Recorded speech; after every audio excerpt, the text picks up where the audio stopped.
Assalamualaikum warahmatullahi wabarakatuh. Perkenalkan, saya Muhammad Duta Atmaja dari kelas 1A Prodi Survei Pemetaan dan Informasi Geografis.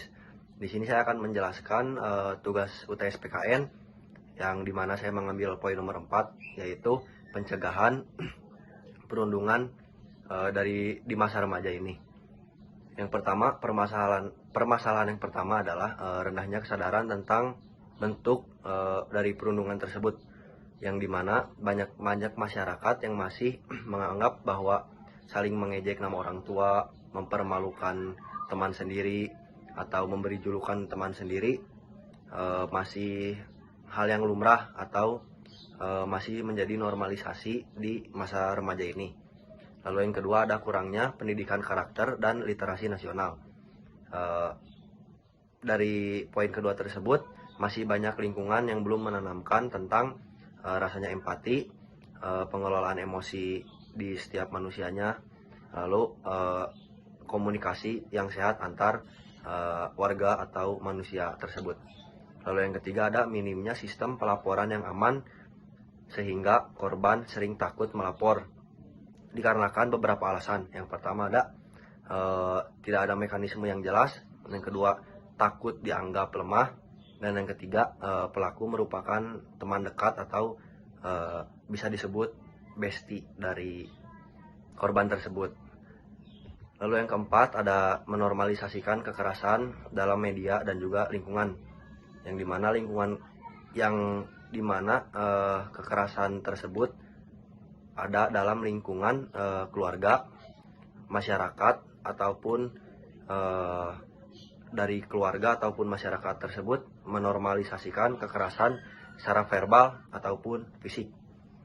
Dan yang kelima, ada kurangnya kompetensi guru atau orang dewasa dalam intervensi hal tersebut. Lalu di sini saya akan menjelaskan solusi-solusi yang dapat saya berikan untuk permasalahan tersebut. Yang pertama, solusi pertama ada pendidikan karakter atau karakter building. Solusi tersebut dapat diberikan melalui integrasi nilai empati, toleransi, dan juga tanggung jawab dalam kegiatan sekolah atau kampus di kampus sebagai program kelas meeting, role play, ataupun diskusi kasus tentang kasus bullying tersebut, bisa dalam berorganisasi, bisa dalam kerja kelompok, ataupun dalam tugas-tugas yang ada di mata kuliah tersebut. Lalu yang kedua, ada penguatan literasi emosional dan juga sosial. Yang ketiga, ada sistem pelaporan yang terstruktur dan juga aman. Bagaimana contohnya? Seperti membuat kotak pengaduan, lalu hotline, ataupun aplikasi anonim, yang dimana prosedur penanganan korban yang cepat, rahasia, dan juga berpihak pada keselamatan. Dan solusi terakhir adalah edukasi orang tua dan juga guru, dimana itu adalah solusi yang sangat penting untuk anak-anaknya saling menjaga satu sama lain agar tidak saling membuli kepada teman ataupun orang lain yang belum dia kenal. Lalu kesimpulan yang dapat saya sampaikan dari pencegahan perundungan tersebut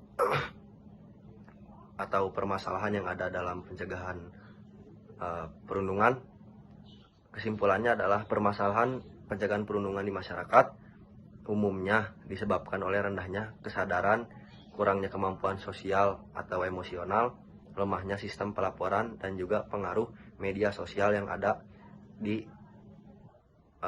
gadget masing-masing manusia tersebut. Solusi dari semua masalah yang dapat saya ambil yaitu perlu bersifat komprehensif dan terintegrasi dengan materi perkuliahan. Contohnya seperti gimana? Contohnya seperti pendidikan berkarakter, psikologi, sosiologi, ataupun bimbingan konseling yang ada dalam SMA, SMP, maupun di dalam perkuliahan tersebut. Seperti contohnya di SPIG ada, ataupun bukan di SPIG, ada di Universitas Pendidikan Indonesia sendiri, di UPI ada yang namanya dilaporkan untuk melaporkan sebuah perundungan atau pembulian kepada SPPKS. Sekian dari saya. Mohon maaf bila banyak kesalahan. Assalamualaikum warahmatullahi wabarakatuh.